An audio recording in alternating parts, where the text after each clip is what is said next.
All right, so you get to America, you're 8. Yes. You love reading, writing poetry, Yes. all that good stuff. How do we come to this next turn in your life where you go west? How did that happen? In retrospect, that you look at it, like, how does that happen? So I was attending classes on theater, and there was an agent who was combing the Midwest looking for fresh faces. He originated from Los Angeles, and he landed in Detroit, Michigan. I lived about 1 hour north of Detroit. So my mom and we drove down, and there were about six. Mom's Mom, at it she's again. amazing. Right? She's Mom she's on the part bus. of my identity. Okay. Just wish I had her courage, but so he held an open call. 600 kids attended. He met every single one of them, and I think that was the very first impression I had of Hollywood, which was dedication from 9 a.m. till 8 p.m., meeting every single child, 600 of them. And in the end, he picked 3 to return with him to Los Angeles, and I was one of the 3. And within a week, we packed our bags and left. That's it. You always hear about these people that are scouring the country for talent, but I always thought that was just some tale. And I didn't quite understand the concept of acting. I didn't know what the industry was. I knew I loved theater and dance. I danced since I was 7, ballet, jazz, tap, lyrical. But I didn't understand that in a scene you had cameras and you needed to do a take multiple times. I thought there were just hidden cameras everywhere. I didn't understand it. So it was, for me, from the ground up, I was building my identity in Hollywood. I didn't have any connections, obviously. I didn't have any understanding. Within a few months, I booked the Alanis Morissette music video, Hands Clean. And How old were you again? 13? 13, okay. At that time. Okay, and you had done some modeling before that? I did. Okay. With Ben Affleck, I did my very first modeling, and he came on his bike. And he was just so handsome. I remember that day. Still is. Still is so handsome.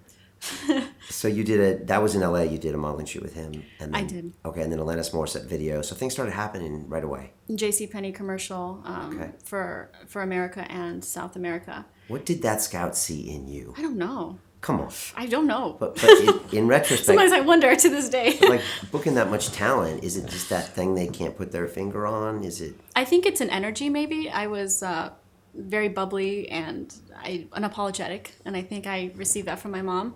And I think they like that edge. Okay. That's my guess. Okay. And were you the all-American girl, quite ironically? Quite ironically. Okay. Yeah, until I booked George Lopez show, and then I was Hispanic. Okay, that works too. Okay, you said something that very strange there. You said that scout reminded you or taught you what LA was all about, which is an incredible work ethic. Yep, incredible work ethic. Is that what LA is all about? To me, that is what LA is. I hear these unfortunate stories of some of my friends who spiral into an identity that they couldn't even fathom a year before, and I don't understand it.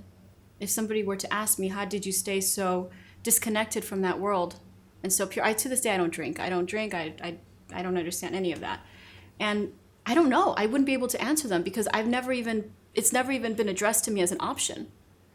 And to me, it's such a foreign world. It's as if saying, how are you, like in China? Like, why aren't you part of that culture? It's like, I've filmed there for 2 weeks, but I've never really been absorbed in that. I don't understand how you can be. So you keep to yourself in LA, or you keep your own friends? No. I have plenty of friends. Okay. I go out. I went to a lot of parties, but not to that degree where I dug so deep into that culture. I don't understand that culture. Did your mom come with you? To the parties? She was the first one dancing. I mean, but she was with you in LA. Of course. Okay, of so course. having her around was helpful. She was a protective force, really reliable, and she never forced me into any position. She would say, you have 2 options. This is what will happen if you do this. This is what will happen if you do that. You pick. Okay.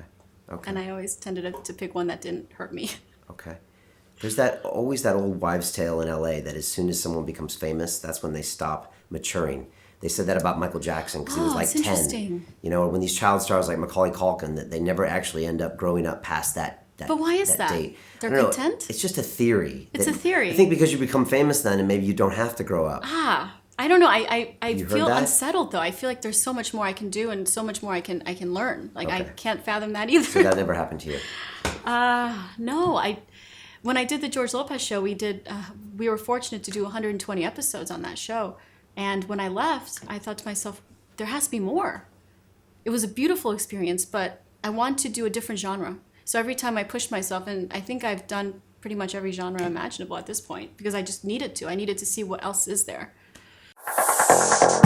Continue watching this fascinating conversation for free by clicking on the link below to visit our website, learn from the best minds in the world, and connect with a community of passionate people building the best versions of themselves. Just click on the link below, and I'll see you on the inside.